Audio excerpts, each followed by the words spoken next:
मैले आकाशबेलीको तोरी उतिल र आकाशबेलीलाई मिसाएर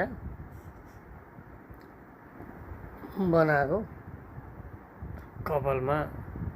कपाल पनि नझर्ने र कपालका जरामा मालिस गरेर यसलाई चाहिँ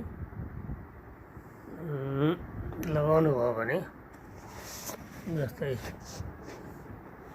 अब अहिले मैले यो लगाएको छु। एकछिनपछि म यो खोल्छु। खोलेपछि यसलाई चाहिँ म तपाईँहरूलाई देखाउने छु। आकाशबेलीलाई र तोरीको तेल लगाएपछि कपालका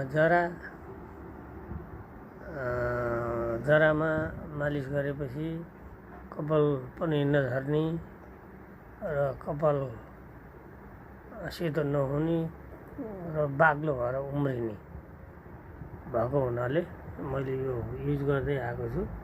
2-3 वर्ष भयो मैले यो युज गर्न थालेको।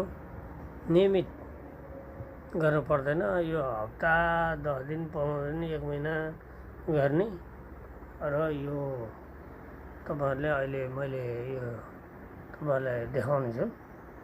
प्रत्येक भित्र जराहरुसँग सबै देखाउने छु र तपाईहरुले पार्ट यो 1 हो। पार्ट 2 मा देखाउनलाई तपाईहरुलाई मैले यो गर्छु। हेर्दै जानु होला। हस्, धन्यवाद।